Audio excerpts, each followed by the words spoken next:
You don't have to be the loudest to lead. You just have to matter when you speak. Commanding a room isn't about volume, it's about value. The greatest communicators lead with clarity, humility, and genuine interest in others. Whether you're walking into a boardroom, a first date, or a new opportunity, these 10 laws will give you the tools to lead with confidence and calm. Because the most powerful presence is often the quietest one. Let's teach you how to become that person.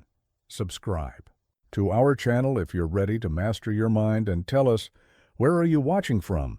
Let me tell you about a remarkable woman I met in Detroit last winter. Sarah walked into my seminar looking defeated, almost apologetic for taking up space. She told me later that she'd spent years believing she needed to be louder, more aggressive, more everything, to be heard in her executive meetings.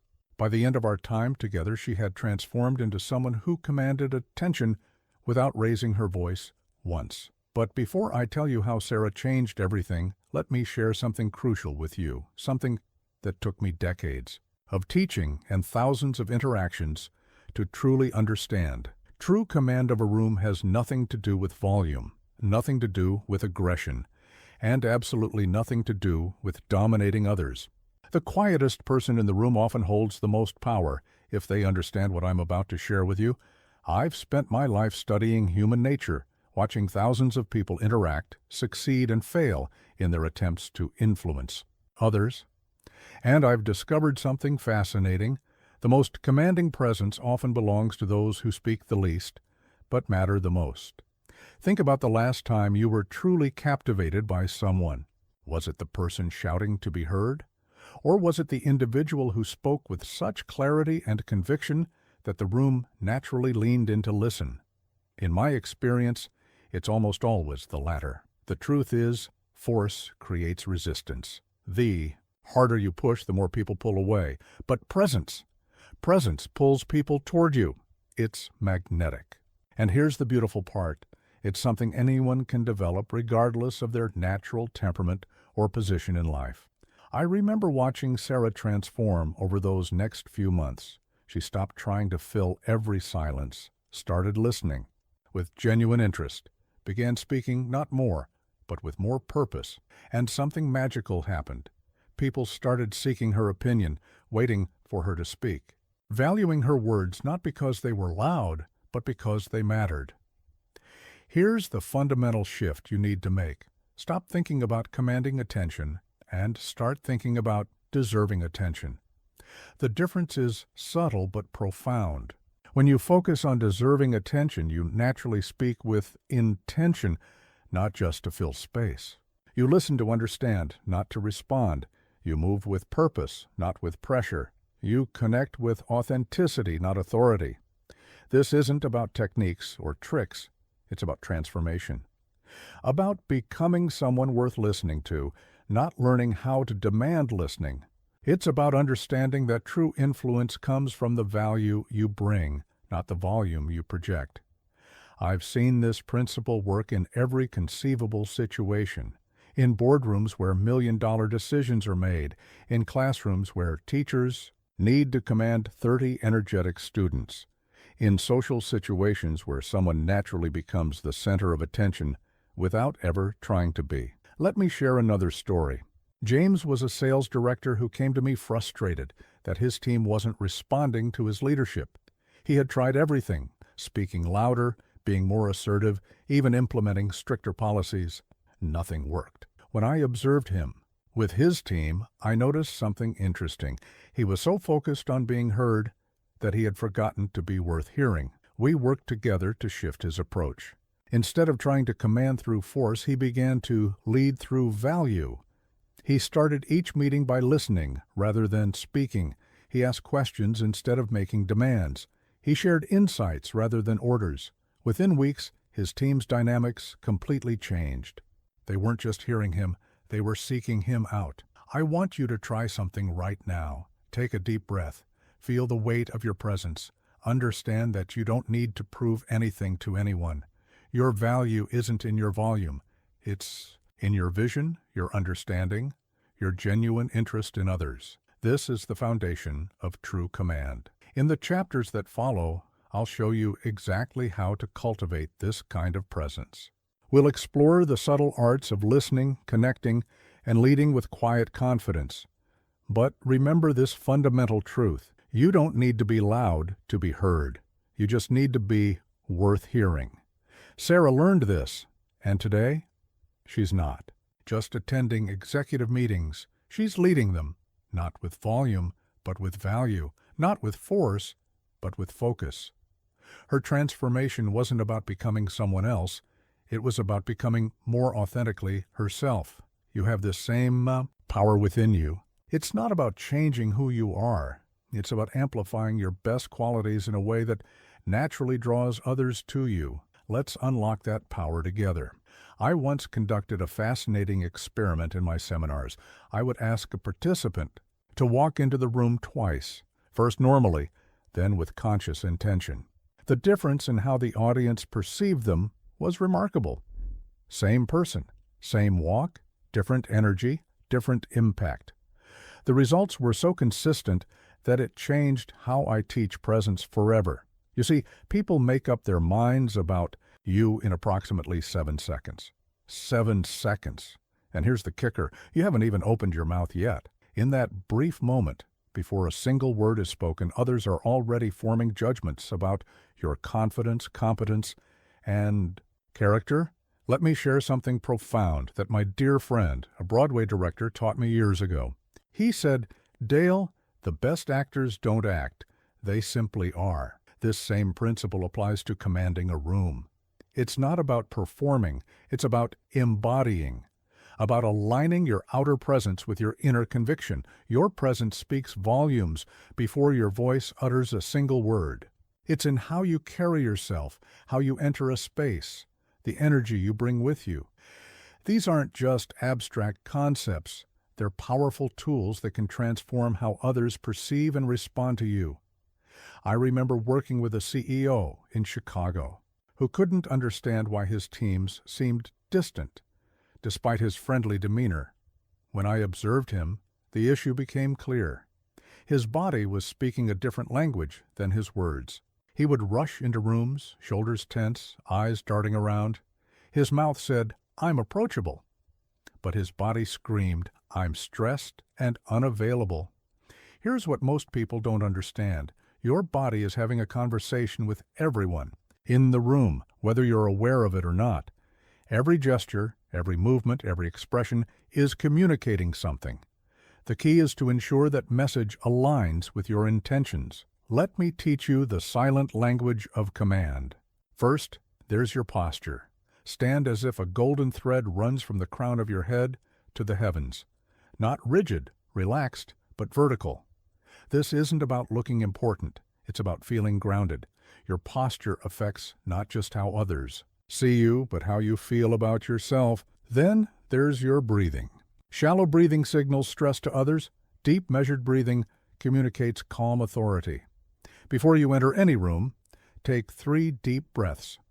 You'll be amazed at how this simple act transforms your presence. It's not just about calming nerves. It's about centering your energy. Your eyes are perhaps your most powerful tool. When you enter a space, look at it as if you're greeting an old friend, warm, interested, unhurried. Let your gaze rest briefly on each person, acknowledging their presence. This isn't about staring, it's about connecting, about making each person feel seen and valued. I worked with an attorney who transformed her courtroom presence simply by mastering these elements. She discovered that by entering with purposeful steps, maintaining open posture, and making genuine eye contact, she could command attention before presenting her first argument. Movement is another crucial element.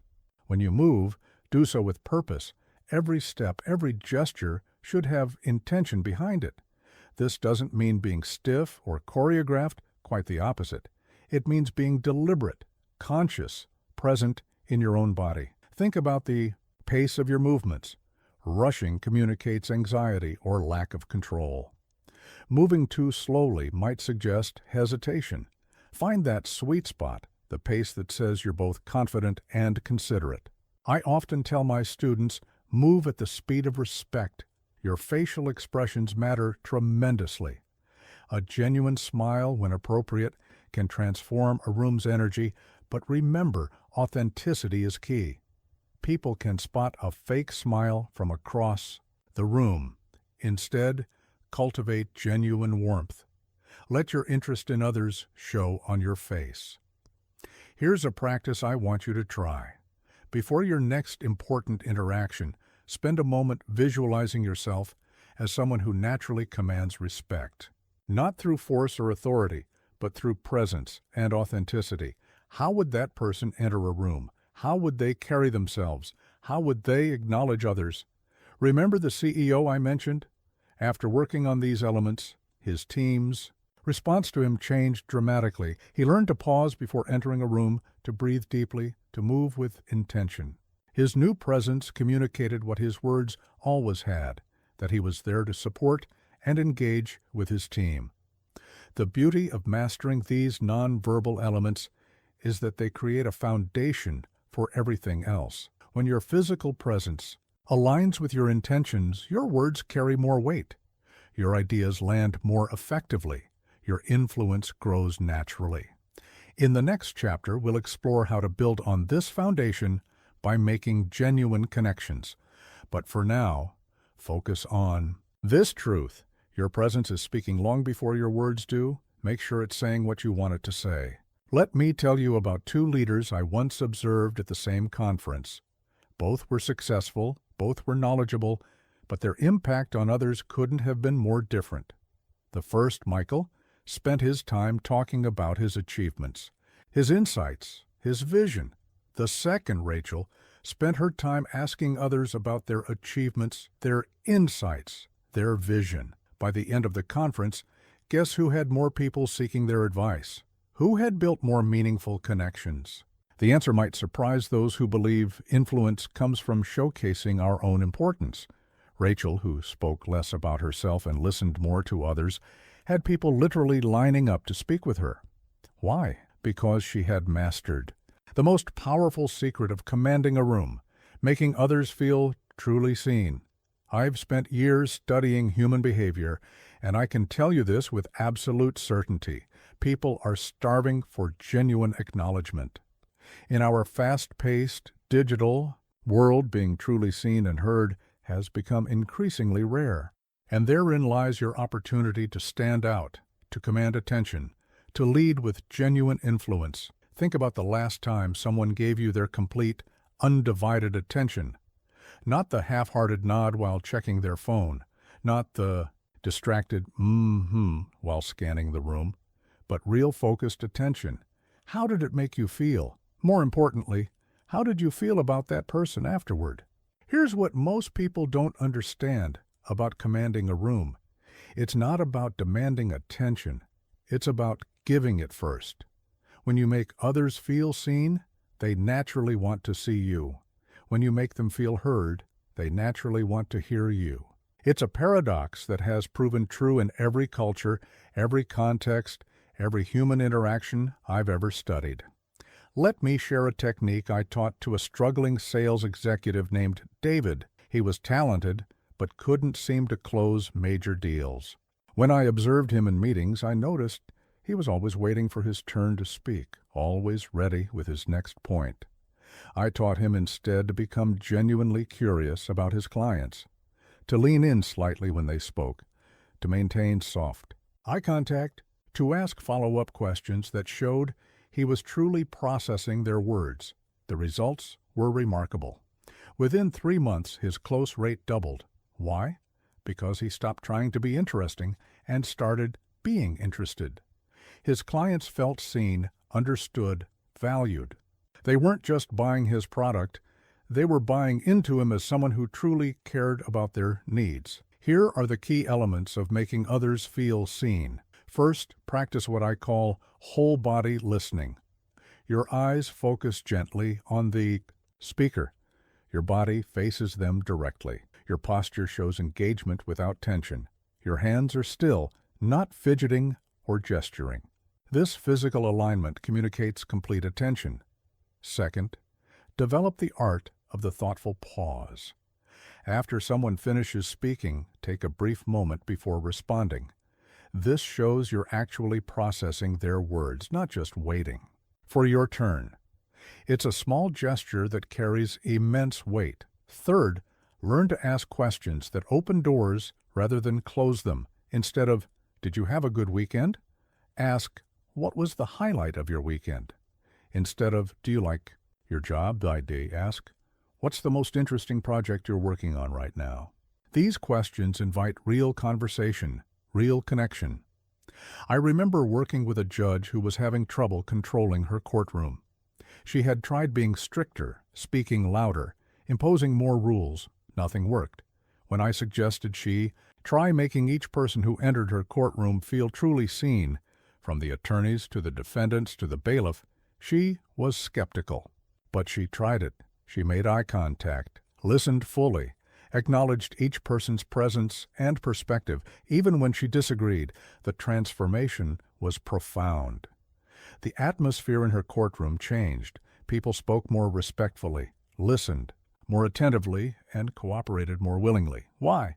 Because she had created an environment where everyone felt seen and heard. This principle works everywhere, in boardrooms and classrooms, in sales meetings and family dinners. When you make others feel seen, you create a magnetic field of positive attention that naturally draws people to you. But, and this is crucial, it must be genuine. People have an uncanny ability to detect insincerity. Don't just go through the motions of attention. Cultivate genuine curiosity about others. Every person you meet has something to teach you, some perspective to offer, some story worth hearing. Remember Rachel from the conference? Her secret wasn't just that she listened, it was that she genuinely cared about what she was hearing. She wasn't networking, she was connecting. She wasn't gathering contacts, she was gathering insights. And in doing so, she became someone everyone wanted to know. In our next chapter, we'll explore how to use names effectively to deepen these connections. But for now, remember this. The most powerful way to command a room is to make everyone in it feel like they matter, because they do. There's a story I love to tell about a car salesman in Des Moines who transformed his entire career with one simple practice. He didn't learn any new sales techniques. He didn't memorize more product features. He didn't change his appearance or his pitch. All he did was master the art of remembering and using people's names. Within 6 months, he became the top seller in his dealership. Within a year, he owned the dealership. What this salesman understood, what I want you to understand, is that a person's name is the sweetest and most important sound in any language to that person. It's not just a word, it's their identity, their personality, their place in the world wrapped up in a few syllables. I've conducted an experiment countless times in my seminars. I'll have someone introduce themselves to the group, and then I'll deliberately mispronounce their name. The reaction is always the same: a slight wince, a subtle tension, a momentary disconnect. Then I'll correct myself, pronouncing their name perfectly, with warmth and respect. The transformation is immediate. Their face softens, their posture opens, their energy shifts. You see, when you use someone's name correctly with genuine warmth and respect, you're doing more than just identifying them. You're acknowledging their unique existence. You're saying, "You matter enough for me to remember who you are." In a world where people often feel like numbers or faces in a crowd, this simple act carries extraordinary power. Let me share a technique I taught to a university professor who was struggling to connect with her large lecture classes. Instead of just diving into her material each day, she started arriving 10 minutes early to greet students by name as they walked in. She made it her mission to learn 3 new names each class. By semester's end, she knew nearly every student's name. In a class of 200, the impact: attendance rose, participation doubled, test scores improved. Why? Because students felt personally acknowledged, personally invested. But here's what most people get wrong about using names. They either overuse them, which feels manipulative, or they avoid them entirely, fearing they'll make a mistake. The key is to find the natural rhythm, the authentic moments when using someone's name creates genuine connection. Here are the principles I've developed over decades of teaching this art. First, when someone tells you their name, really hear it. Don't let it float past while you're thinking about what to say next. Listen to the pronunciation. If you're unsure, ask them to repeat it. People appreciate the effort to get their name right far more than they mind being asked to repeat it.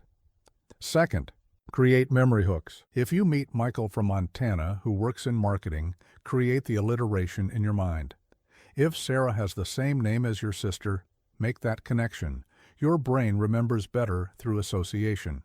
Third, use their name naturally in conversation, particularly at key moments, the greeting when making an important point, and in the farewell. But remember, authenticity is crucial. Using someone's name too frequently sounds forced and can create distance rather than connection. I once worked with a CEO who prided himself on never forgetting a face, but admitted he was terrible with names. This self-fulfilling prophecy was holding him back. We worked together to change his mindset from "I'm bad with names" to "I choose to value people by remembering their names." The shift in his approach and his success rate was remarkable. Here's a powerful technique. When you're introduced to someone, use their name immediately in a complete sentence. It's wonderful to meet you, Jennifer. What brings you to this conference? This helps cement both the name and the context in your memory.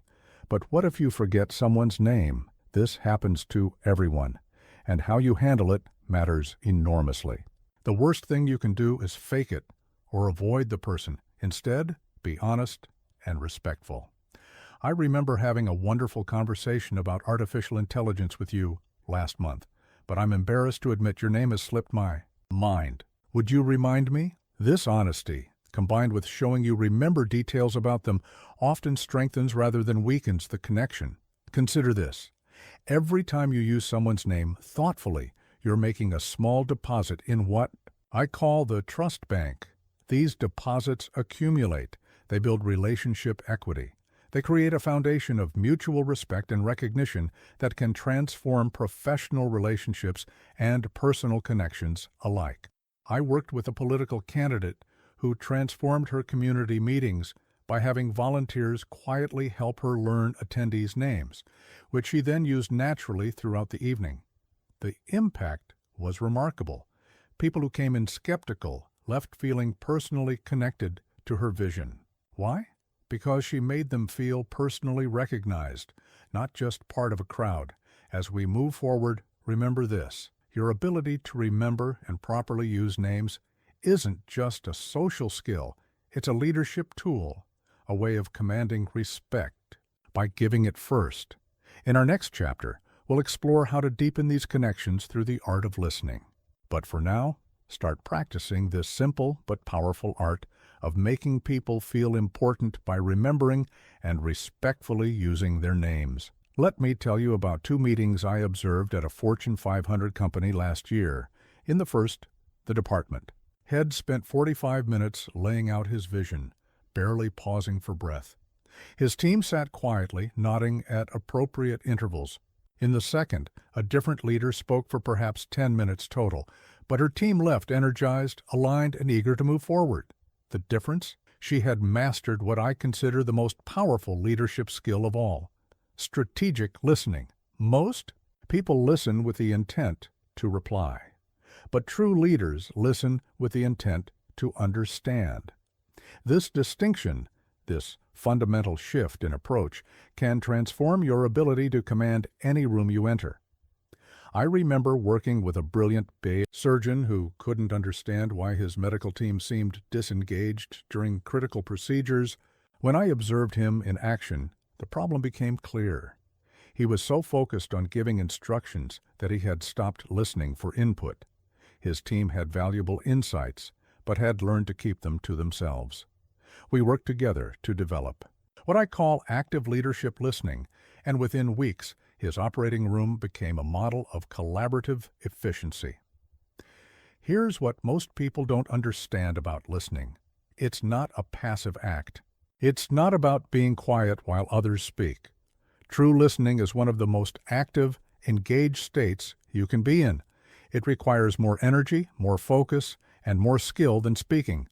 But the rewards in terms of influence, understanding, and command are exponentially greater. Let me share the 4 levels of listening I've identified through years of studying human interaction. Level 1. Surface listening. This is where most people operate. They hear words but are primarily focused on formulating their response.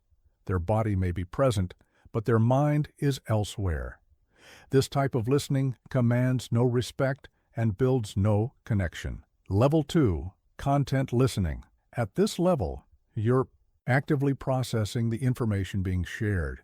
You're following the thread of the conversation, noting key points, understanding the logical flow. This is better, but it's still not enough to truly command a room. Level 3. Intent listening. Now we're getting somewhere. At this level, you're not just hearing words or processing content. You're tuning into the speaker's underlying message. What are they really trying to say? What emotions are driving their words? What needs aren't being expressed? Level 4. Comprehensive listening. This is where true leaders operate.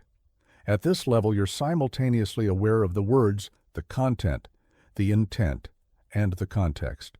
You're reading body language, noting tone shifts, picking up on group dynamics, all while maintaining a genuine connection with the speaker. I worked with a young executive named Maria who transformed her leadership presence by mastering these levels.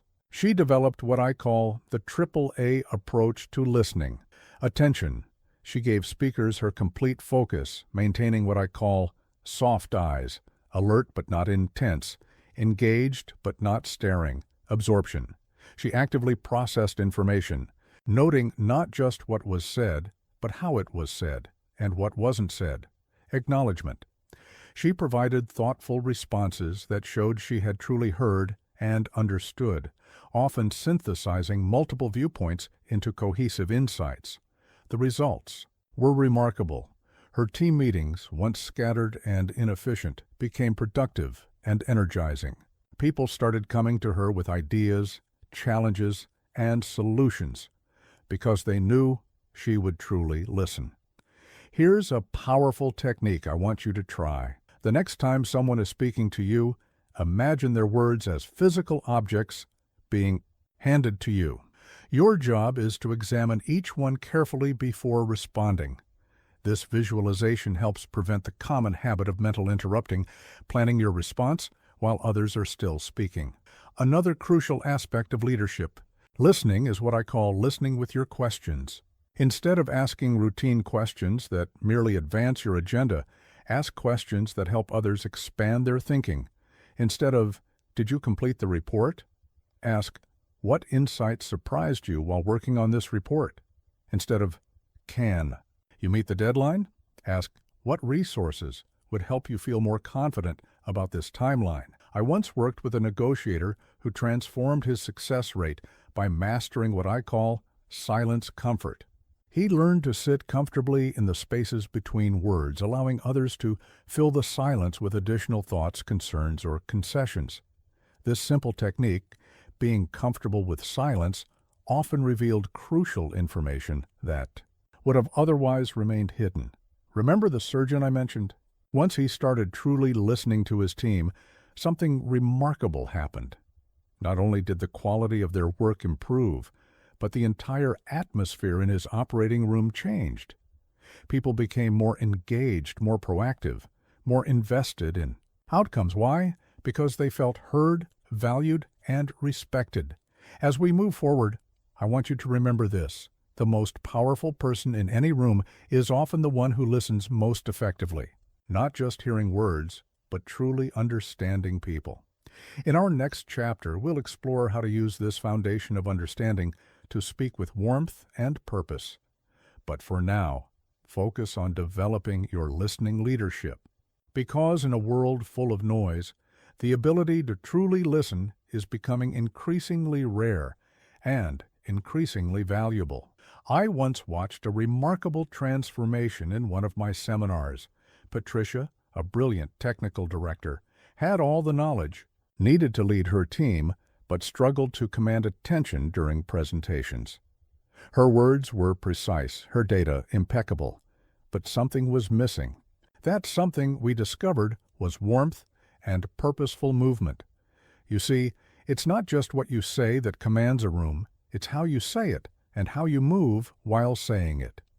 This combination of vocal warmth and purposeful movement creates what I call the presence trinity: voice, body, and intention working in perfect harmony. Let me share a profound truth I've learned from decades of teaching.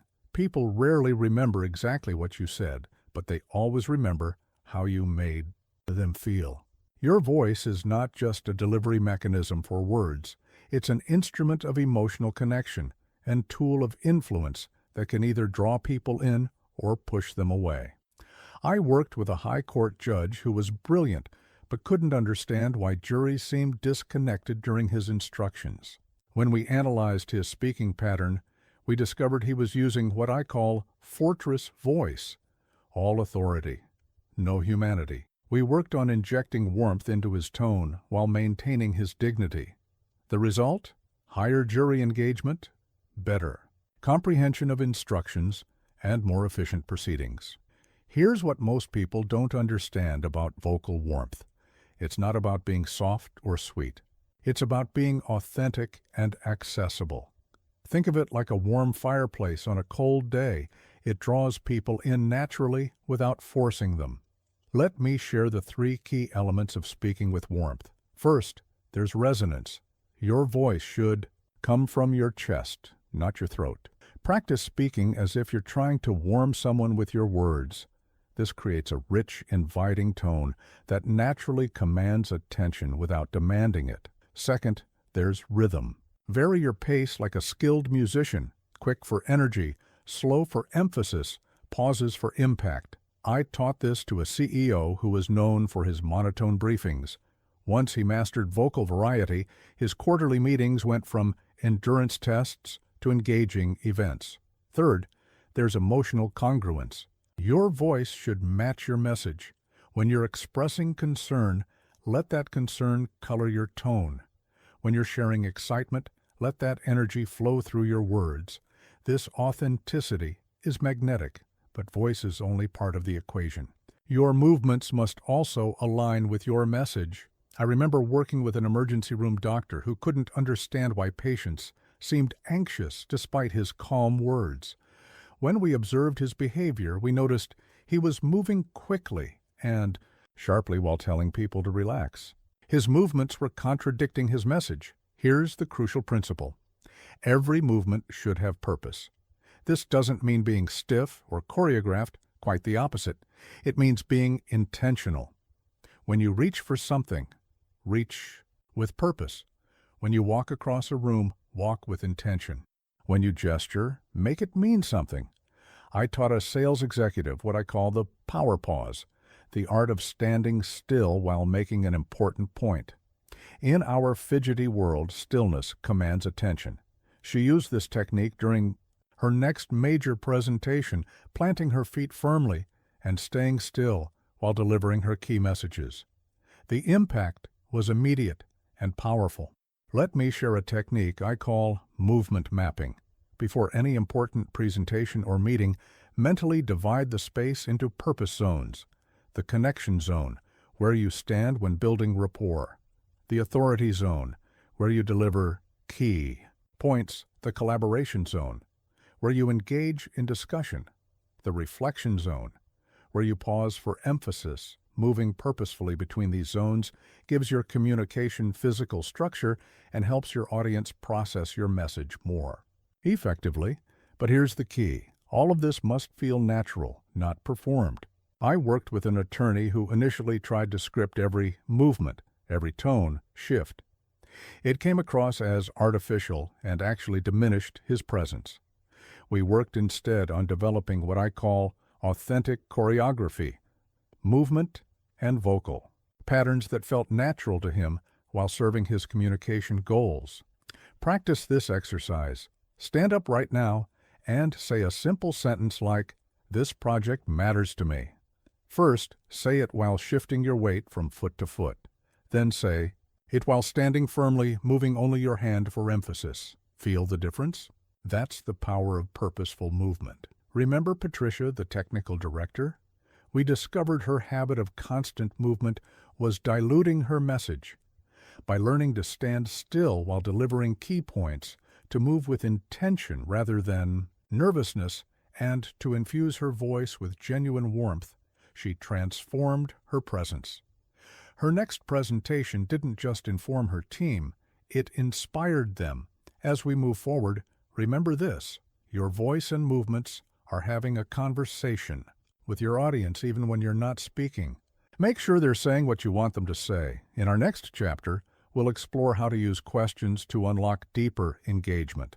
But for now, focus on aligning your voice and movements with your message. Because when all three elements work together, your presence becomes truly commanding. Let me tell you about an extraordinary meeting I witnessed at a struggling tech company.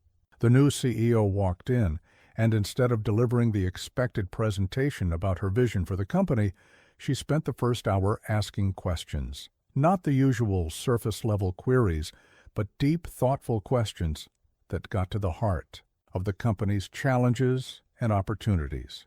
By the end of that meeting, she had the entire room leaning forward, fully engaged, and volunteering solutions they'd never shared before.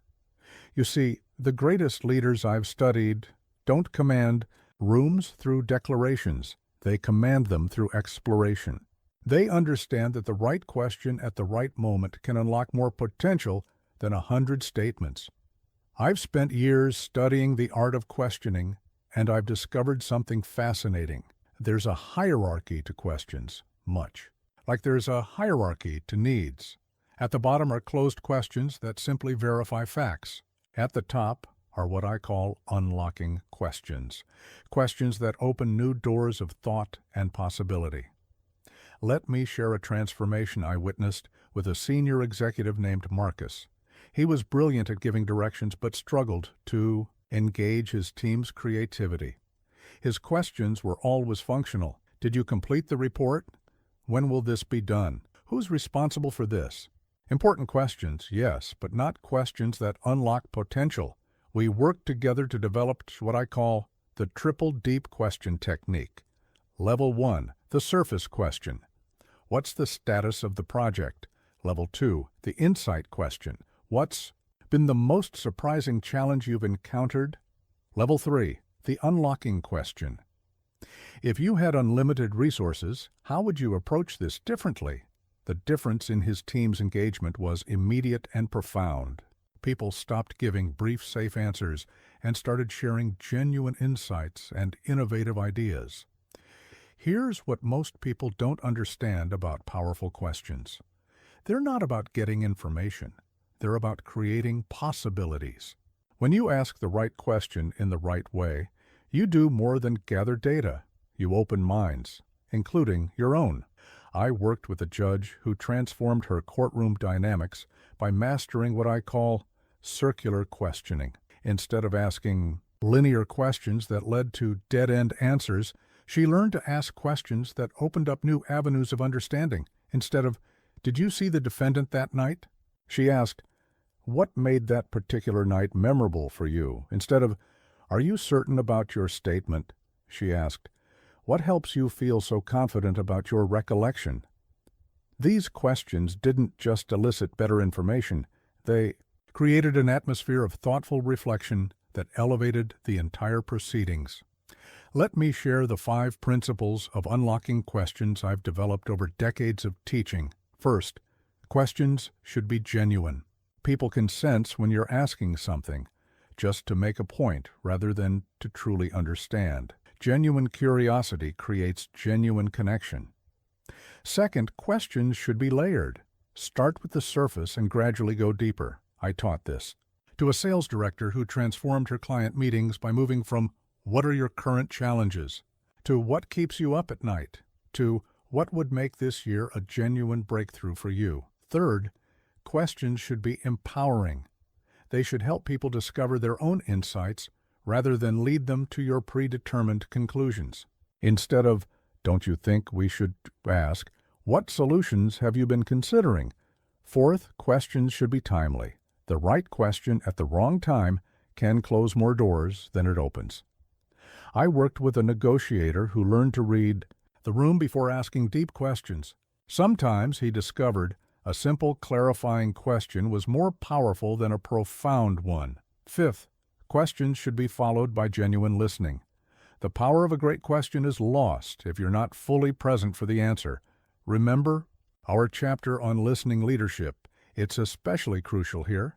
I remember working with a teacher who was struggling to engage her high school students. She transformed her classroom by replacing statements with questions.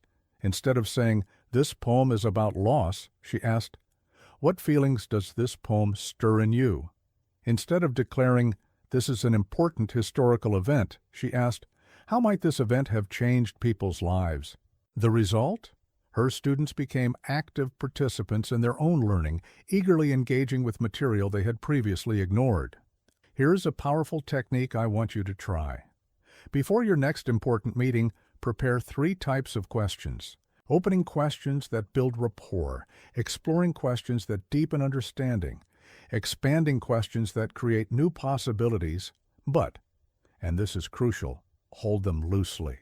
The best questions often arise naturally from genuine curiosity and careful listening. Remember the CEO I mentioned at the beginning? Her questions didn't just gather information. They demonstrated respect for her team's knowledge and experience. They showed that she valued their insights. And in doing so, they commanded the room more effectively than any presentation could have. As we move forward, remember this. The quality of your questions determines the quality of your leadership. In our next chapter, we'll explore how to maintain composure in challenging situations. But for now, focus on developing your questioning skills.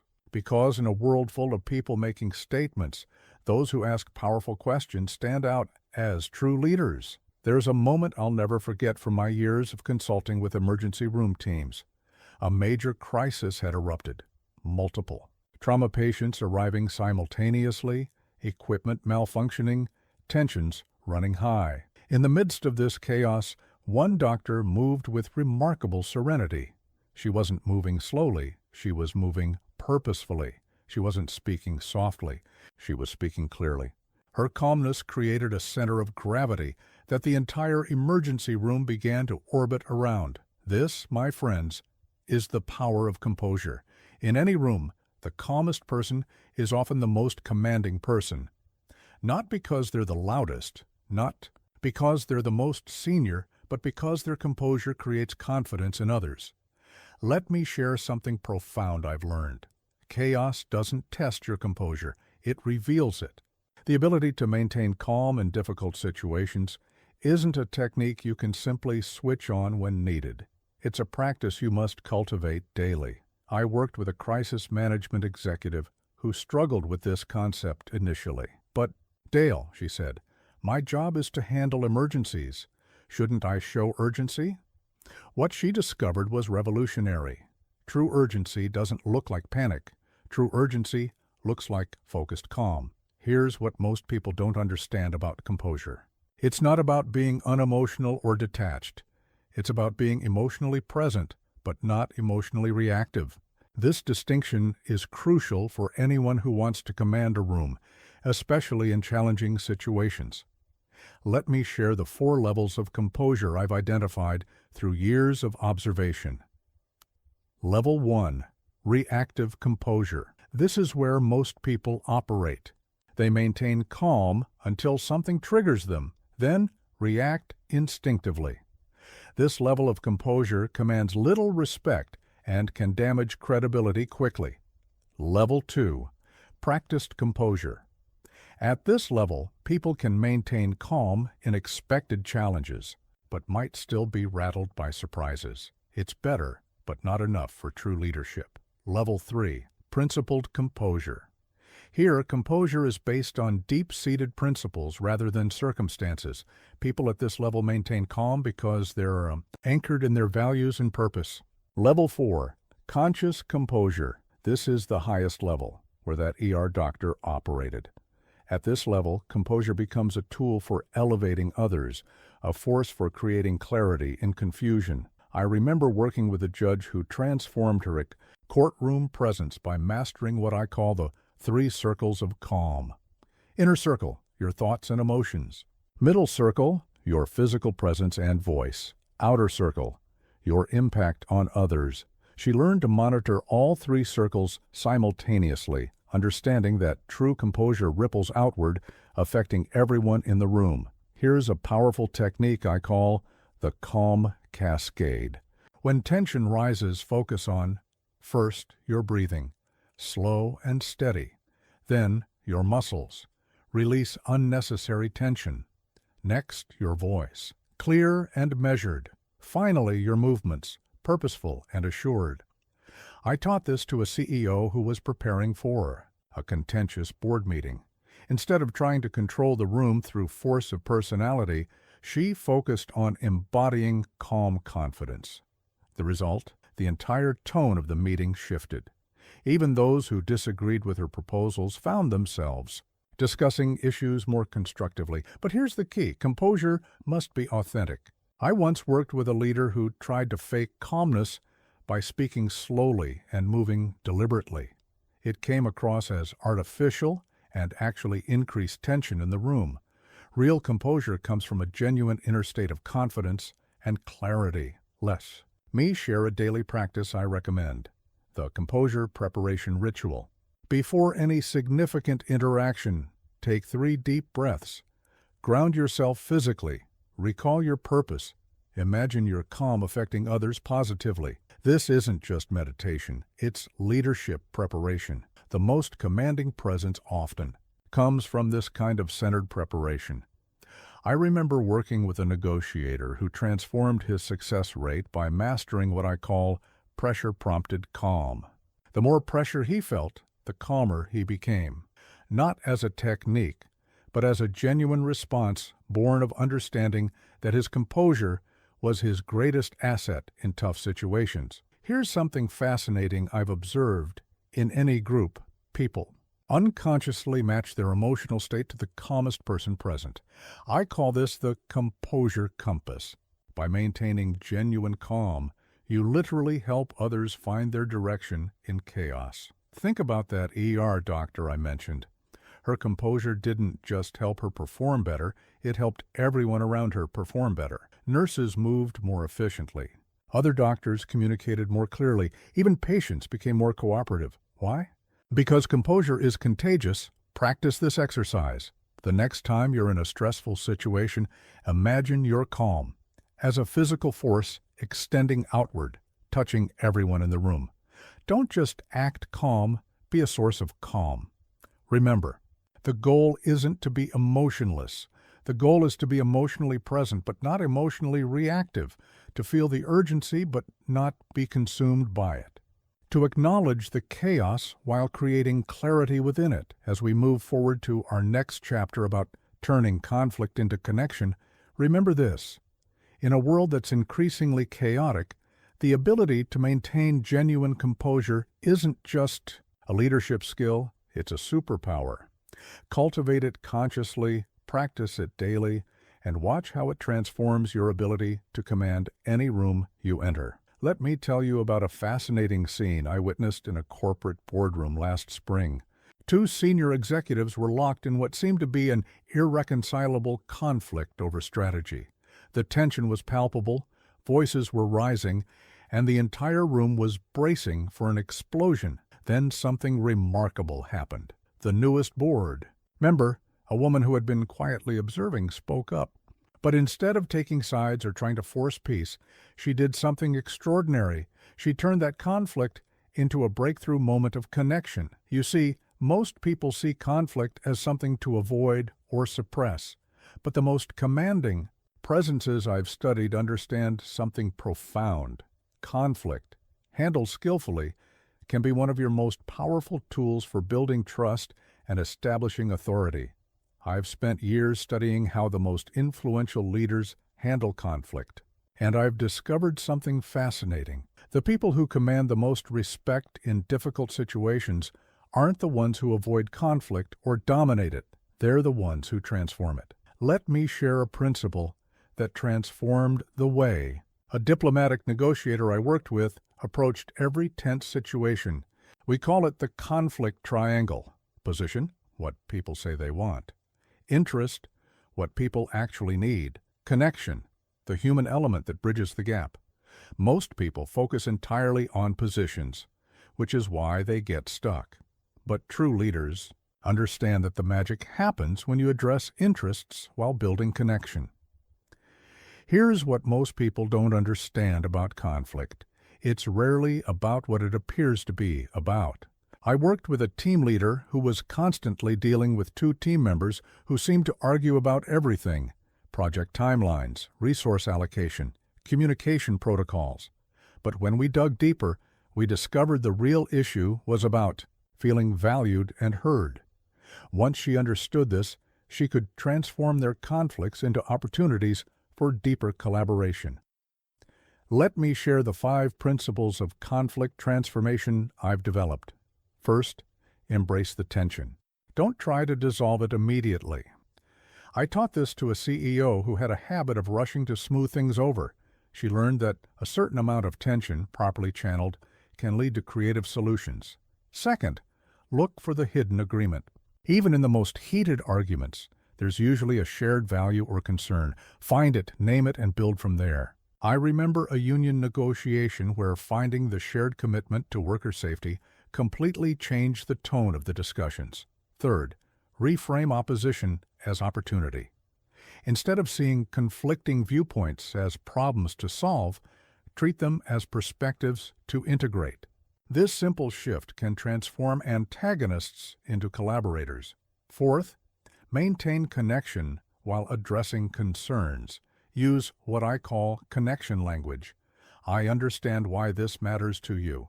I can see why you feel strongly about this. Help me understand more about. Fifth, create a larger context. Often, conflicts become intractable because people are thinking too narrowly. Expanding the context can reveal new possibilities for resolution. I worked with a judge who mastered what I call the 3 levels of listening in conflict. Surface level, the stated positions; emotional level, the feelings driving those positions; need level, the underlying needs and interests. By listening at all 3 levels simultaneously, she could often help opposing parties find common ground they couldn't see themselves. Here's a powerful technique I call conflict mapping.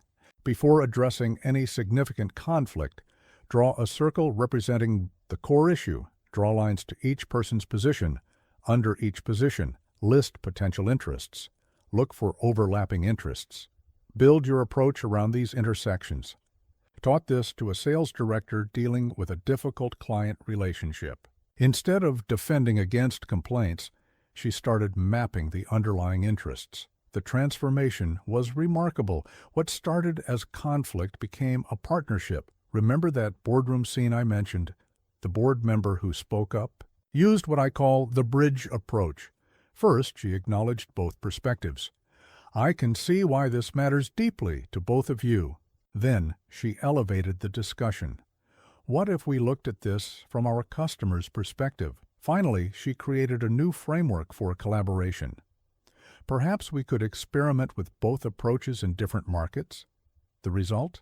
Not only was the immediate conflict resolved, but a new, more robust strategy emerged from the synthesis of both viewpoints. Here's something crucial to understand.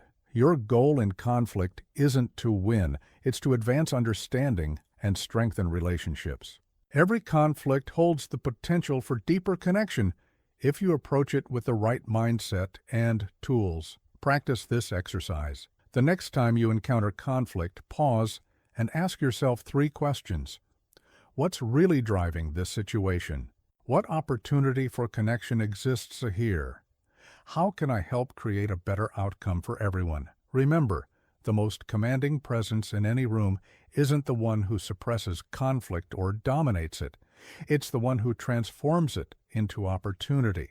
As we move into our next chapter about finding common ground quickly, keep this in mind. Every conflict is an invitation to create stronger connections and demonstrate true leadership.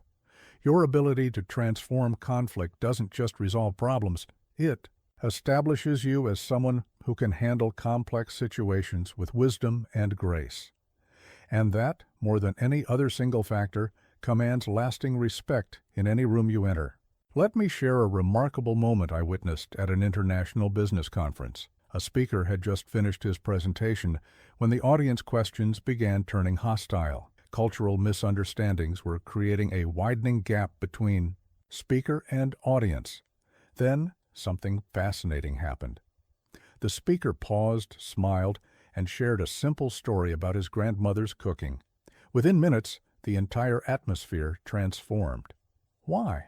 Because he had found what I call the universal bridge, a piece of common human experience that transcends all differences. You see, the ability to find common ground quickly isn't just a social skill, it's a leadership superpower. In my decades of working with leaders across industries, I've discovered that those who command the most respect are often those who can create connections the fastest. I worked with a merger specialist who transformed her approach to combining corporate cultures by mastering what I call the common ground framework: surface level, shared experiences and interests; value level, shared beliefs and principles; vision level, shared aspirations and goals. Most people stop at the surface level, trading pleasantries about weather or sports, but true connection happens when you dive deeper. Here's what most people don't understand about finding common ground. It's not about discovering identical experiences, it's about finding relatable emotions and universal human truths. I taught this to a diplomatic attaché who was struggling to connect across vast cultural differences. Once he focused on universal experiences, family relationships, hopes for children, pride in work, his effectiveness multiplied dramatically. Let me share the 5 principles of rapid connection I've developed. First, look for universal experiences. Everyone has known joy, fear, hope, and struggle. These shared emotional experiences create instant bridges. I remember a CEO who transformed a tense shareholder meeting by talking about his own sleepless nights worrying about the company's future.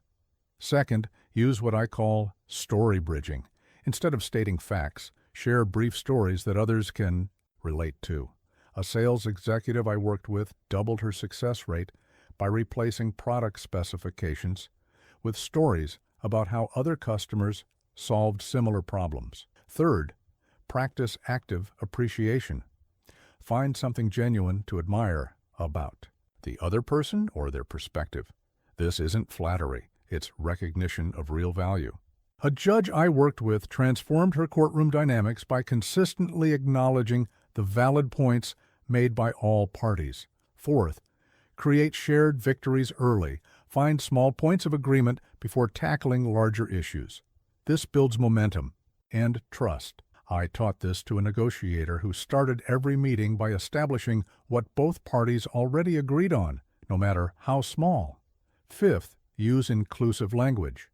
Words like we, us, and together create psychological bridges. But, and this is crucial, they must be genuine. False inclusivity is worse than none at all. Here's a powerful technique I call the connection spiral. Start with obvious commonalities. Move to shared experiences, progress to common values, advance. To shared aspirations, build to mutual commitments. Watched a new team leader use this approach to unite a deeply divided department. Instead of focusing on their differences, she started with their shared commitment to excellence, then built upward from there. Remember this crucial truth. People follow those they feel connected to, not because they have to, but because they want to. This is why finding common ground quickly is so essential to commanding a room. Let me share a daily practice I call connection preparation. Before any important interaction, ask yourself, what might I share about myself that others could relate to? What universal experiences might be relevant here? What shared goals could unite us? What appreciation could I genuinely express? I taught this to a public defender who transformed her jury selection process.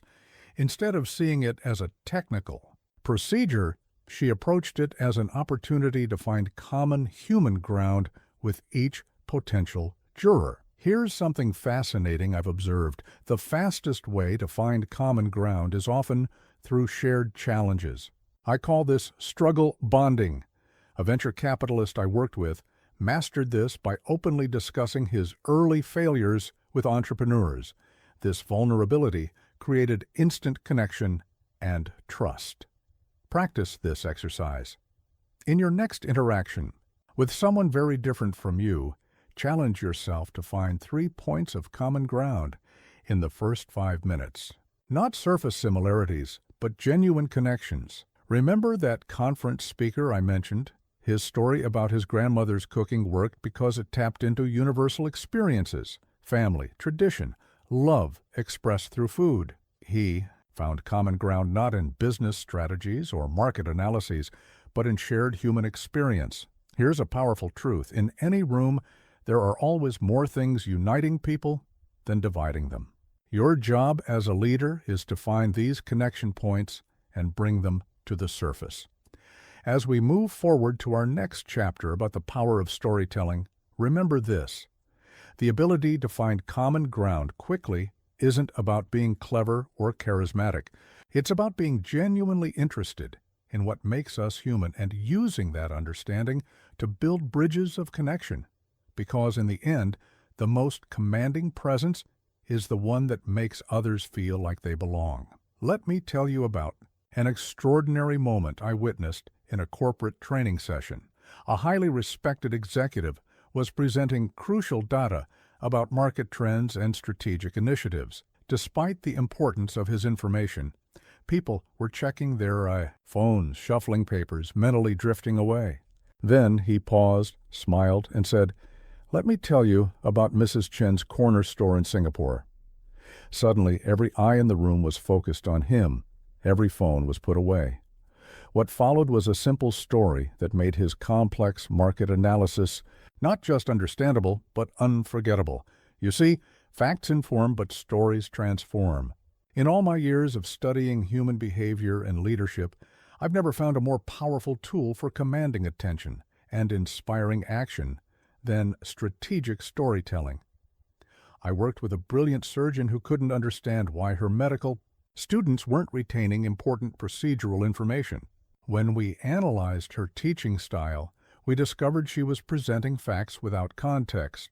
Once she started wrapping those same facts in patient stories, retention rates soared. Why? Because our brains are literally wired for narrative. Here's what most people don't understand about storytelling in leadership. It's not about entertainment. It's about enlightenment. Every great story you tell should be a bridge between what is and what could be. Let me share the 5 elements of what I call leadership storytelling. First, there's the hook, the opening that creates immediate engagement. I taught this to a sales director who transformed her presentations by starting not with statistics, but with stories of customer transformations. Second, there's the heart, the emotional core that makes your message matter.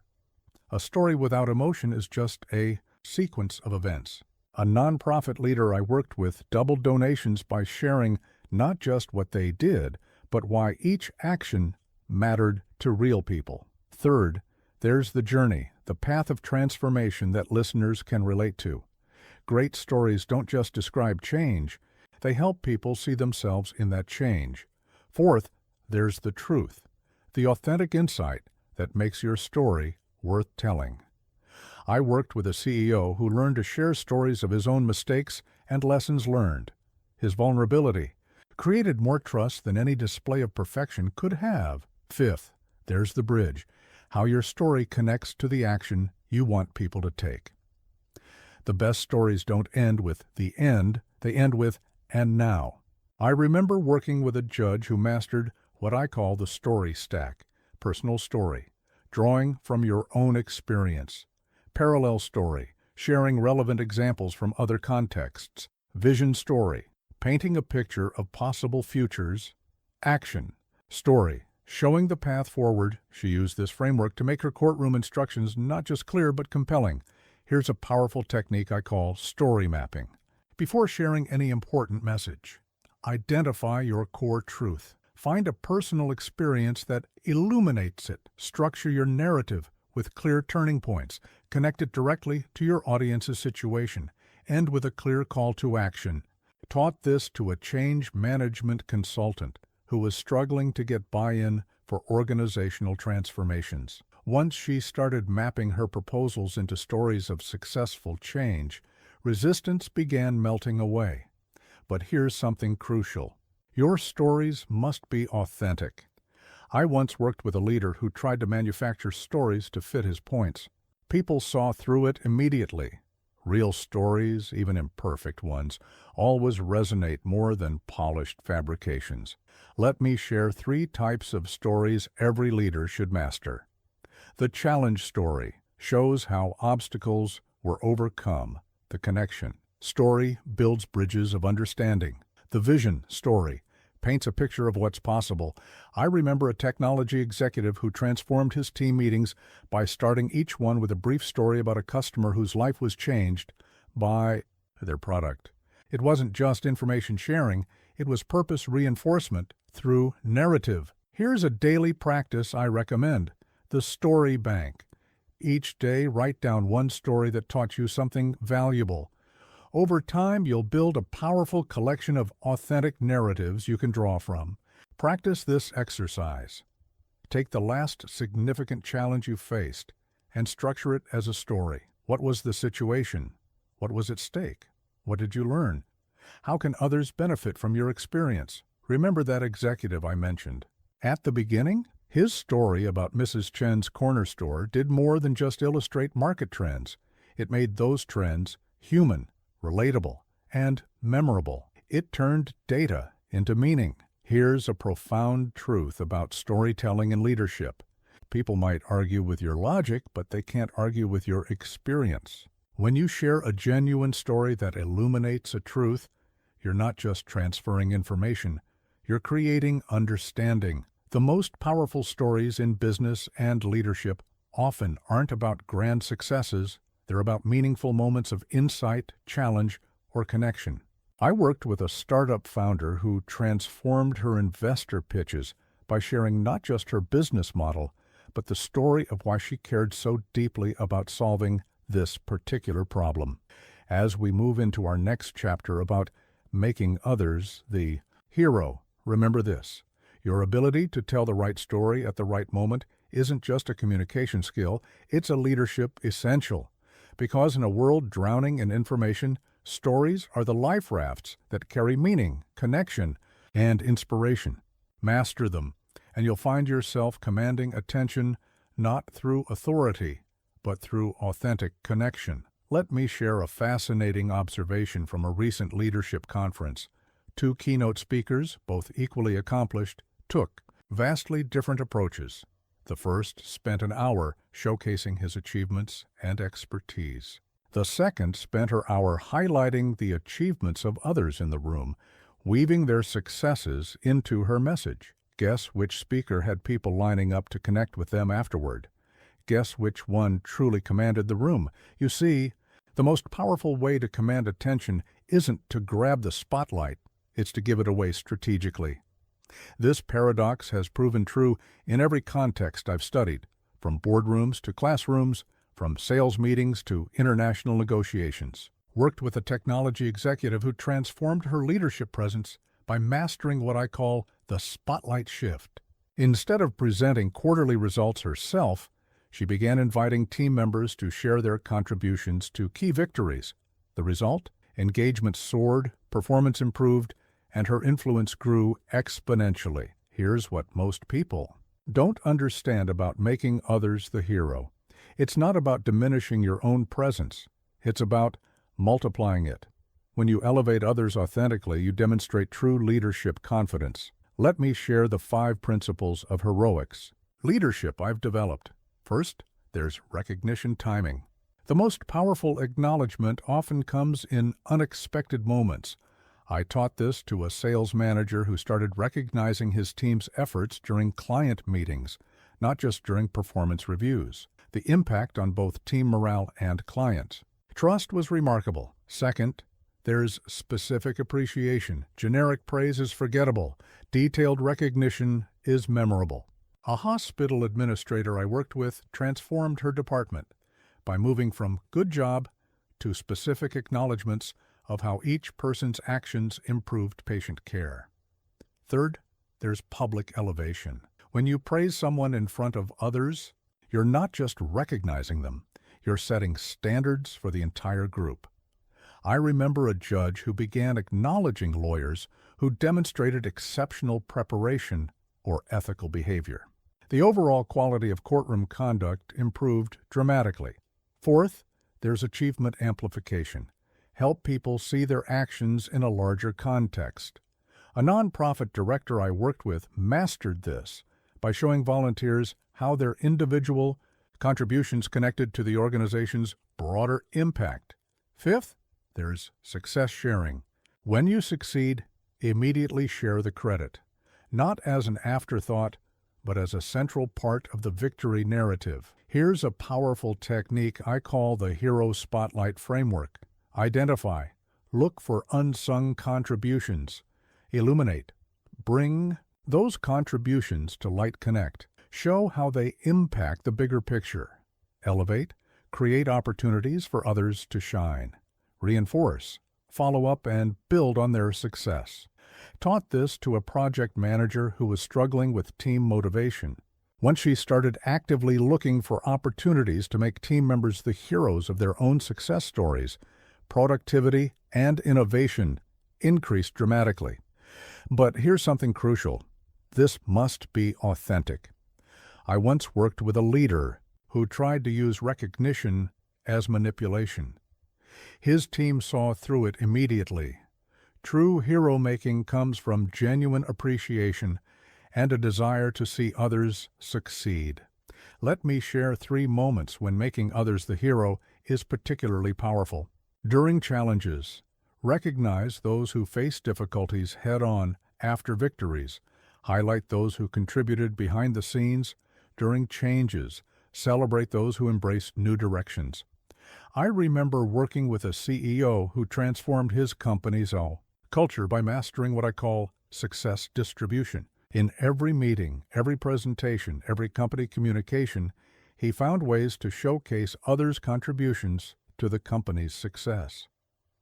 Here's a daily practice I recommend: the hero hunt. Each day, look for at least one person whose contribution deserves recognition and find a meaningful way to highlight it. Over time, this becomes a leadership habit that transforms your environment. Practice this exercise. In your next presentation or meeting, challenge yourself to name at least 3 other contributors. Share specific examples of their impact. Connect their actions to larger goals. Create opportunities for them to share their insights. Remember those conference speakers I mentioned? The second speaker's approach worked because it demonstrated true leadership confidence. When you're secure in your own value, you don't need to be the hero of every story. Here's a profound truth about commanding a room. Your influence grows when you help others recognize their own power. I worked with a senior executive who doubled her team's performance not by demanding more, but by helping each person see and celebrate their unique contributions to the team's success. The most powerful moments of leadership often come when you step back and let others step forward. A sales director I worked with transformed her team meetings by ending each one by asking, "Who helped you succeed this week?" The resulting conversations built stronger connections and higher performance than any motivational speech could have achieved. As we move into our next chapter about using silence strategically, remember this: true command of a room often comes not from dominating the spotlight, but from knowing how to share it effectively. Because when you make others the hero, you don't just lift them up. You establish yourself as someone who brings out the best in others, and that, more than any individual achievement, is what commands lasting respect and influence. Let me tell you about one of the most powerful moments of leadership I've ever witnessed. During a crisis meeting at a Fortune 500 company, voices were rising, tensions mounting, and solutions seemed impossible. The CEO walked in, sat down, and did something extraordinary. She said nothing. For a full minute, she simply sat in composed silence. In that minute, everything changed. The chaos settled, minds cleared, and real dialogue became possible. You see, in our world of constant noise and endless chatter, silence has become one of the rarest and most powerful tools for commanding a room. But here's what most people don't understand. Silence isn't just the absence of sound, it's the presence of power. I worked with a negotiator who transformed his effectiveness by mastering what I call the strategic silence framework. Power silence, used after making key points.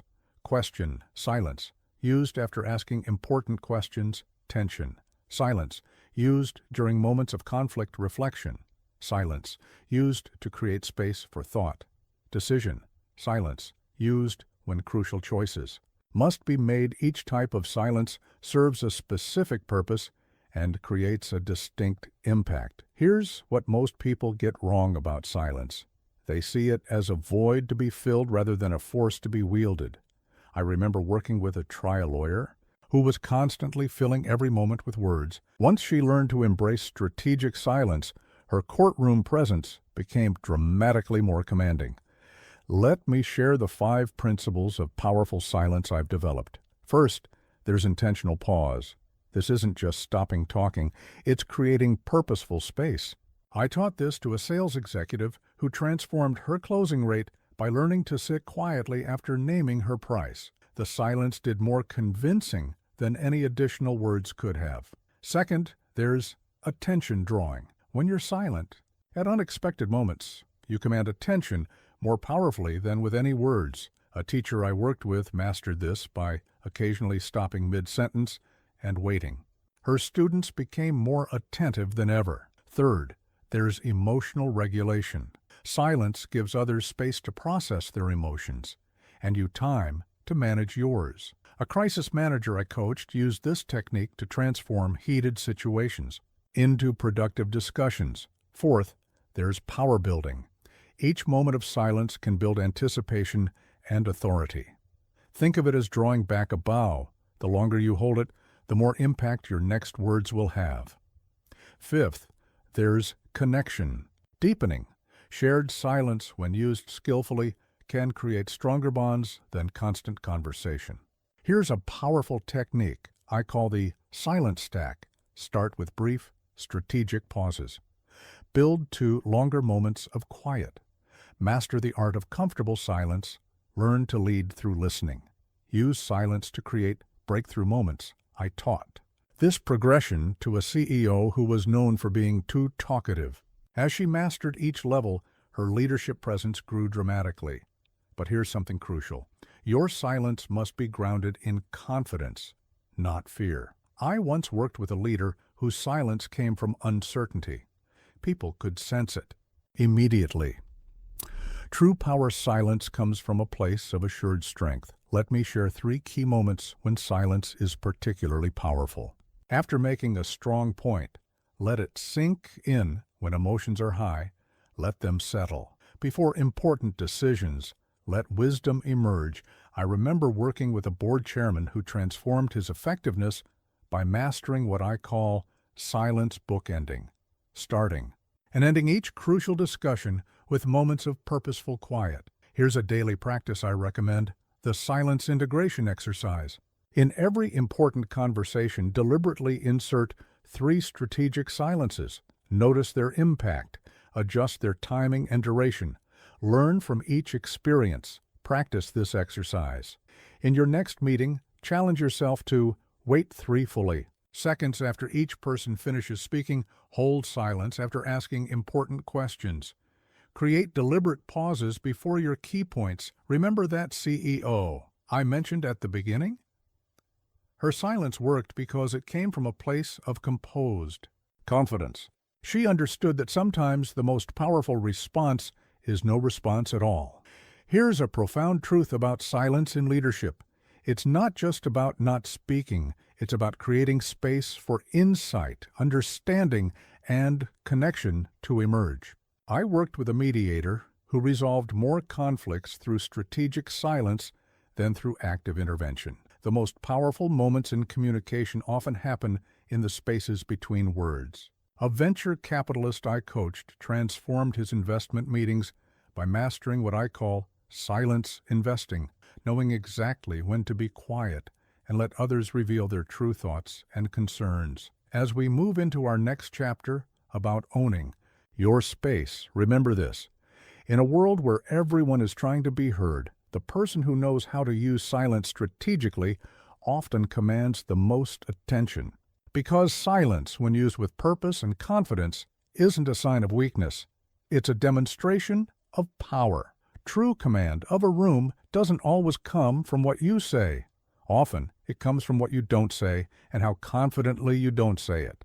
Master the art of strategic silence, and you'll find yourself wielding one of the most powerful tools in the arsenal of influential leadership.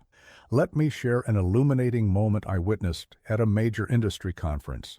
2 speakers were scheduled to present in the same room, back to back.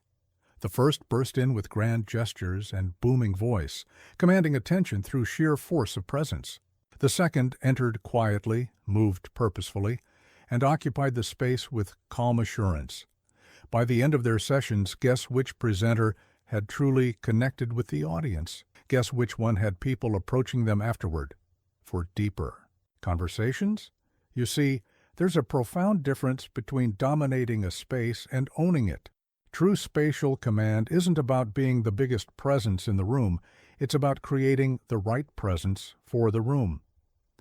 I worked with a hospital administrator who transformed her effectiveness by mastering what I call the space ownership framework. Physical space, how you occupy the actual space. Emotional space, how you affect the room's energy. Social space, how you create room for others.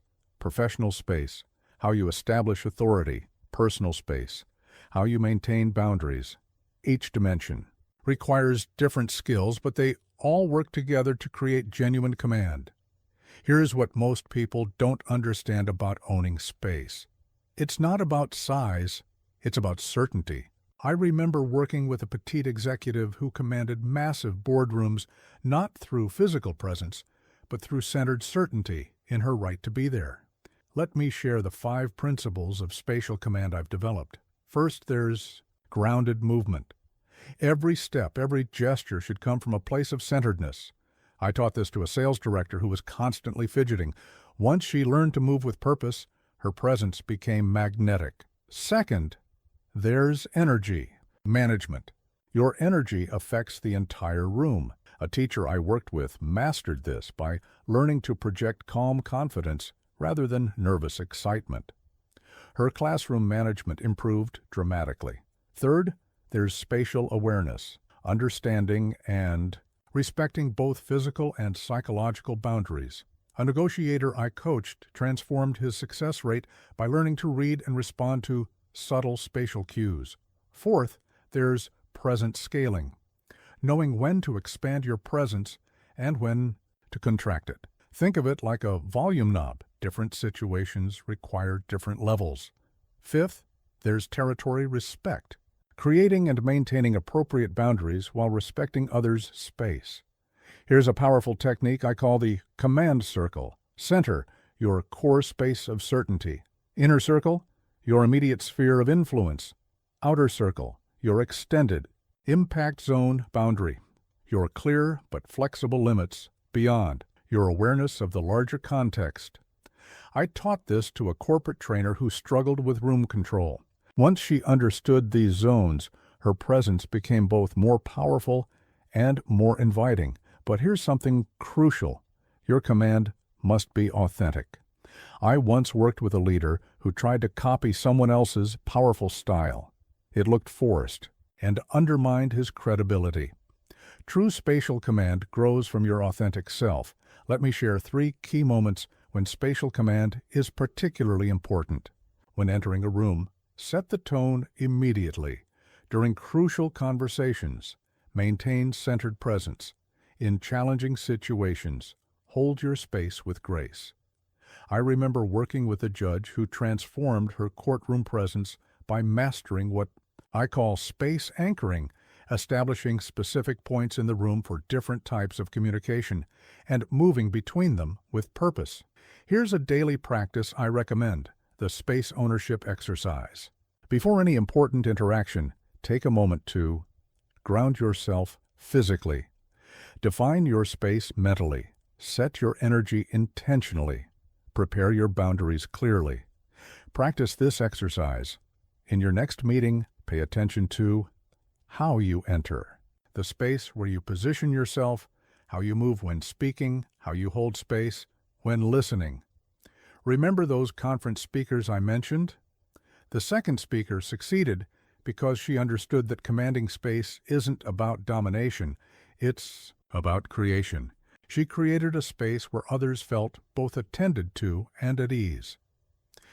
Here's a profound truth about spatial command. The most powerful presence often comes not from expanding to fill all available space, but from being so centered in your own space that others naturally align with you. The most effective leaders I've studied master what I call presence paradox. They command attention not by demanding it, but by creating an environment where attention naturally flows toward them.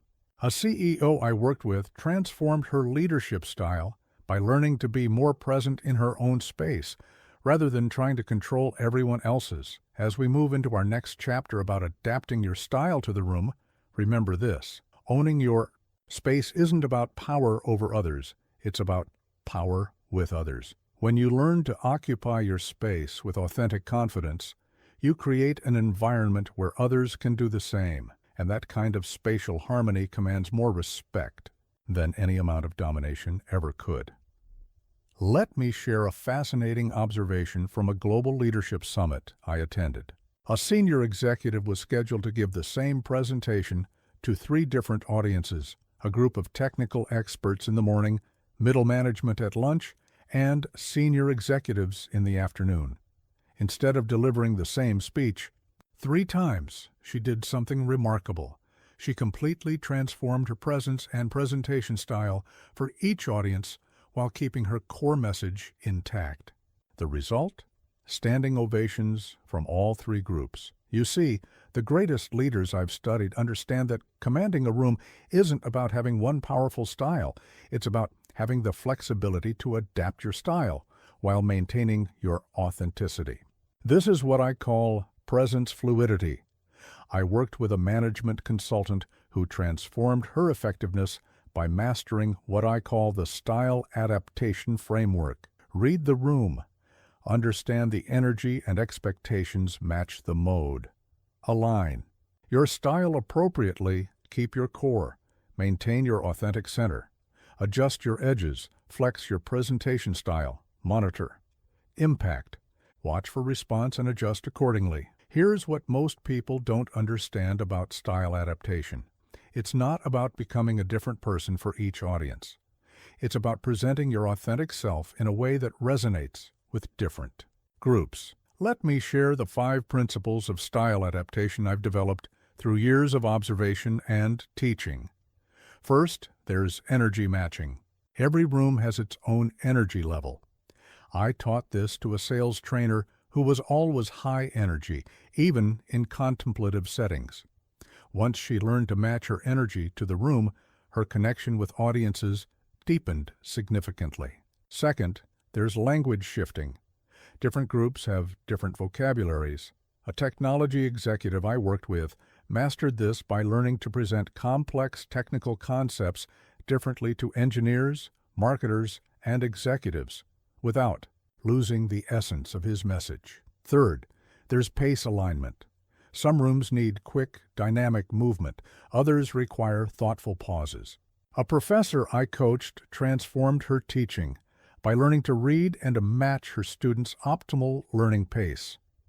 Fourth, there's cultural attunement, understanding and respecting the cultural context of your audience. I remember working with an international negotiator who doubled her success rate by mastering cultural style adaptation. Fifth, there's status sensitivity. Knowing how to adjust your presence for different organizational levels while maintaining your authentic authority. Here's a powerful technique I call the style spectrum. Formal, casual, technical. Conceptual, detailed. Big picture. Direct, narrative, fast. Measured, learn to move smoothly along these spectrums while keeping your core message and authenticity intact. But here's something crucial.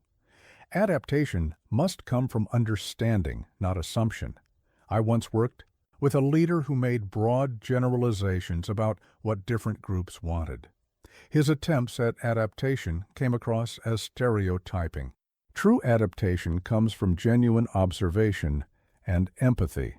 Let me share 3 key moments when style adaptation is particularly important when crossing cultural boundaries. Adjust to cultural norms while maintaining respect when bridging organizational levels.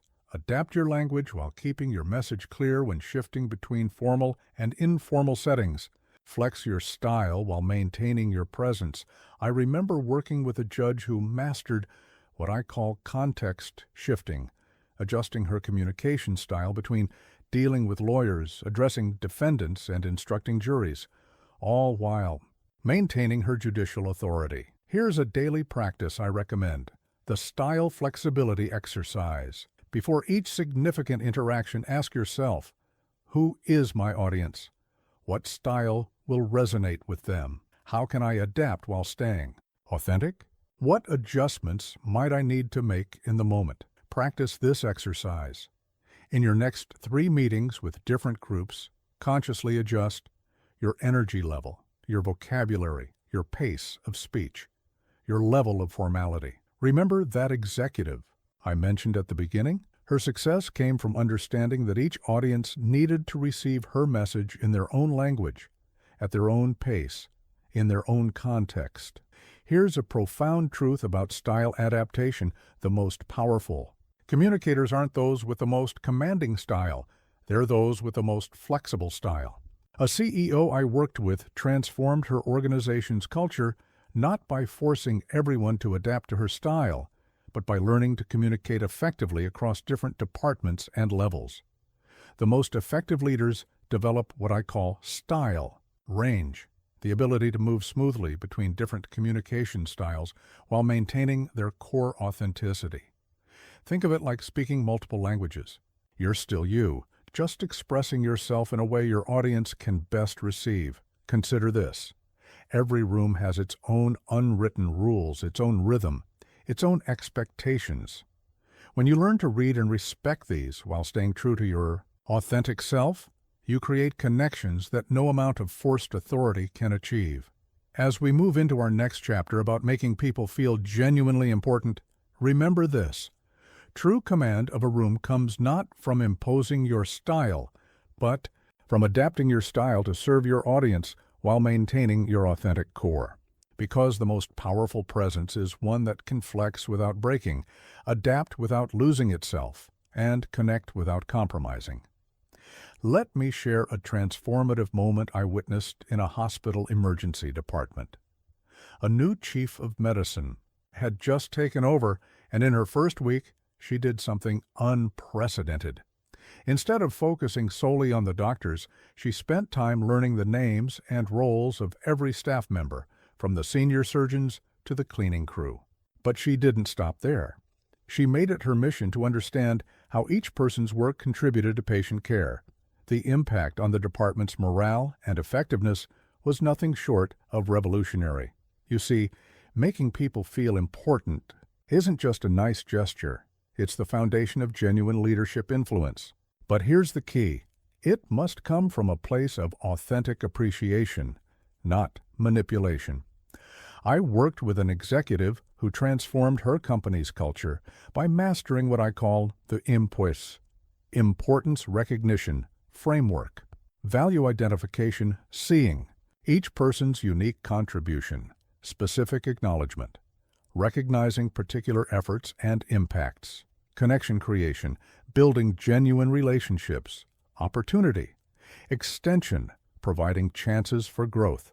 Legacy building, helping people see their lasting impact. Here's what most people don't understand about making others feel important.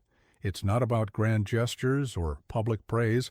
It's about consistent, genuine recognition of human value. Let me share the 5 principles of genuine importance building eye. Developed ARM. First, there's individual understanding. Everyone wants to matter in their own unique way. I taught this to a retail manager who transformed her store's performance by learning what made each employee feel personally valued.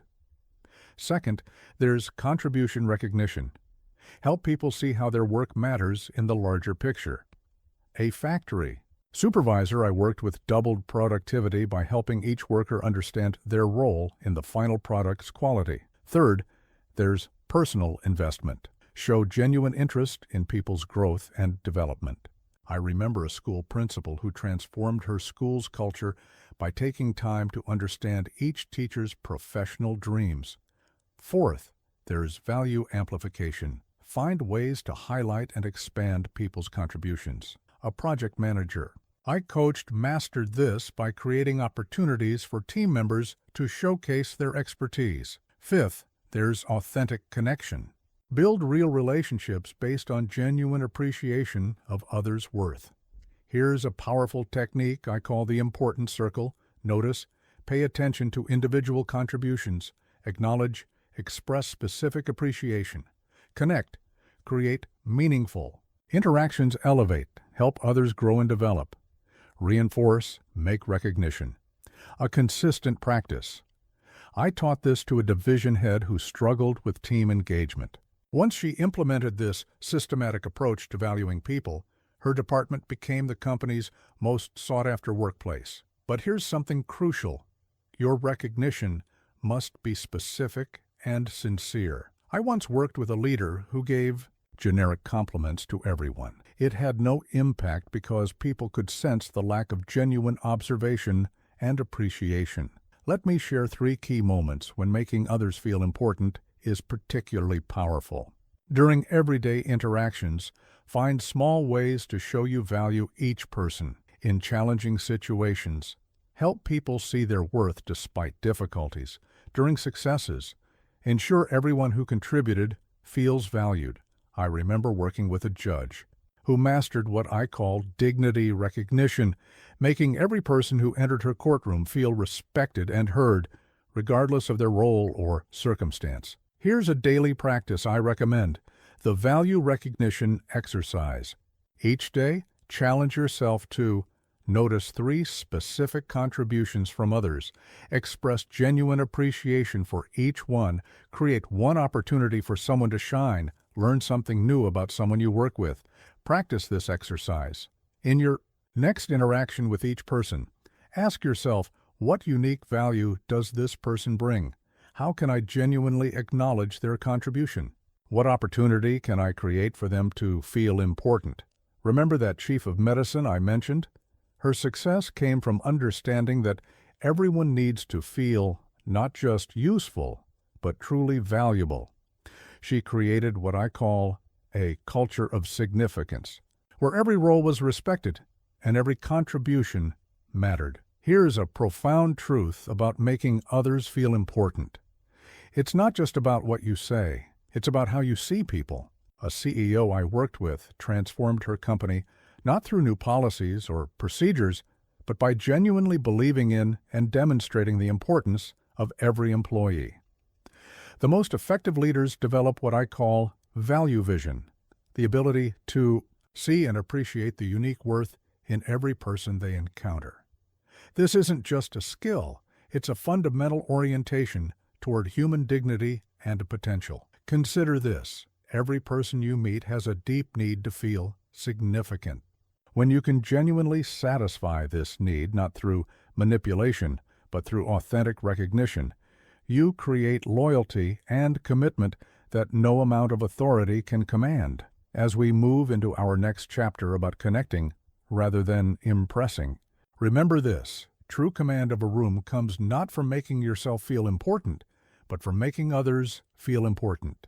Because when people feel truly valued, They don't just follow your lead. They invest themselves fully in shared success. Let me share a revealing moment I witnessed at a high-stakes investor meeting. Two startup founders were presenting their companies. The first arrived with an impressive PowerPoint deck, perfect hair, and rehearsed gestures. The second came with a prototype that didn't quite work, admitted his challenges openly, and spoke from genuine passion about solving his customers' problems. Guess which founder secured the investment? Guess which one built lasting relationships with everyone in the room? You see, there's a fundamental truth about human interaction that took me years to fully understand. The moment you stop trying to impress people and start trying to connect with them, everything changes. True influence doesn't come from projection, it comes from connection. I worked with a brilliant surgeon who transformed her patient relationships by mastering what I call the connection over impression framework. Authenticity, being real rather than perfect. Vulnerability, sharing appropriate challenges. Curiosity, showing genuine interest in others. Presence, being fully engaged in the moment. Empathy, understanding others' perspectives. Here's what most people don't understand about connection. It's not about being likable, it's about being real. The most commanding presence often belongs to those who are genuinely themselves. Let me share the 5 principles of genuine connection I've developed. First, there's truth over performance. I taught this to a sales executive who was struggling with client trust. Once she stopped trying to appear perfect and started being honest about both capabilities and limitations, her success rate doubled. Second, there's shared humanity. A CEO I worked with transformed his company culture by openly sharing his own learning journey, including his mistakes and uncertainties. His vulnerability created a space for innovation and growth. Third, there's active interest. People don't care how impressive you are until they know you're interested in them. A negotiator I coached mastered this by focusing first on understanding others' perspectives before sharing his own. Fourth, there's natural energy. Your authentic enthusiasm is more compelling than any practiced presentation. I remember a teacher who transformed her classroom not by being more polished, but by being more genuinely engaged with her subject and her students. Fifth, there's genuine response. React to others with real emotion rather than calculated effect. This creates true dialogue rather than parallel monologues. Here's a powerful technique I call the connection pyramid. Foundation, authentic presence. Layer 1, active listening layer. 2, genuine understanding layer. 3, shared experience peak, mutual trust high. Taught this to a political candidate who transformed her campaign by focusing on building real connections rather than projecting a perfect image. But here's something crucial. Connection must be genuine. I once worked with a leader who tried to manufacture connection through scripted personal stories and forced vulnerability. People saw through it immediately. Real connection comes from authentic presence. Let me share 3 key moments when choosing connection over impression is particularly powerful. During first meetings, focus on understanding rather than showcasing. In difficult conversations, share genuine concerns rather than maintaining a facade. When building trust, be real about both strengths and limitations. I remember working with a judge who mastered what I call connection authority, commanding respect, not through judicial aloofness, but through genuine engagement with everyone in her courtroom. Here's a daily practice I recommend, the reality check exercise. Before each interaction, ask yourself, am I trying to impress or trying to connect? What can I authentically share about myself? How can I show genuine interest in others? Where can I be real rather than perfect? Practice this exercise. In your next important meeting, share one genuine challenge you're facing. Ask about others' experiences before sharing your own. React naturally rather than strategically. Focus on understanding rather than impressing. Remember that startup founder I mentioned? His success came from understanding that investors weren't just buying his business plan, they were buying into him as a person. His authenticity created trust that no amount of polished presentation could achieve. Here's a profound truth about human interaction. People aren't impressed by your attempts to impress them. They're moved by your willingness to be real with them. A corporate trainer I worked with transformed her effectiveness not by becoming more polished, but by becoming more authentic. The most effective leaders develop what I call connection confidence, the ability to be genuinely themselves while creating space for others to do the same. This isn't about lowering your standards, it's about being real while pursuing excellence. Consider this: every attempt to impress creates distance, while every authentic connection creates trust. When you focus on genuine connection, you don't just command attention, you earn lasting influence. As we move into our final chapter about leaving lasting impressions, remember this: true command of a room doesn't come from trying to be impressive. It comes from creating genuine connections. Because when people feel truly connected to you, they don't just listen to what you say, they engage with who you are. Let me share one final story that encapsulates everything we've discussed in this journey together. I recently observed a senior executive's last day at a company she'd led for 15 years. Instead of making a grand speech about her achievements, she spent the day moving from department to department, having quiet conversations with people at all levels. In each interaction, she did 3 things.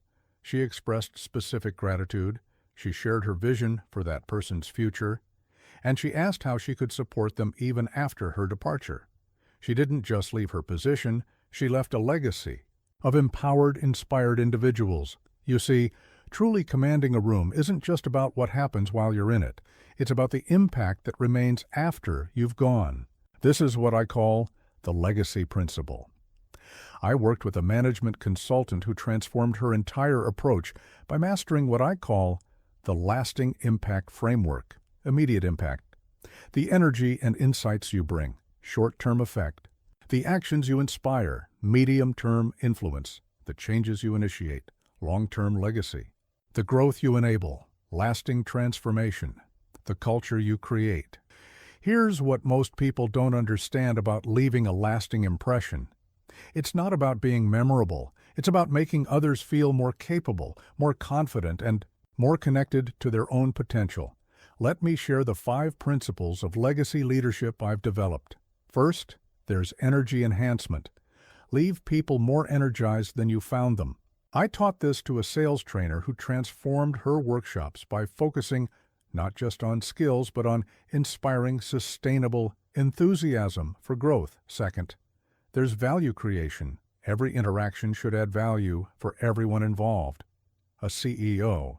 I worked with mastered this by ensuring every meeting ended with clear benefits for all participants.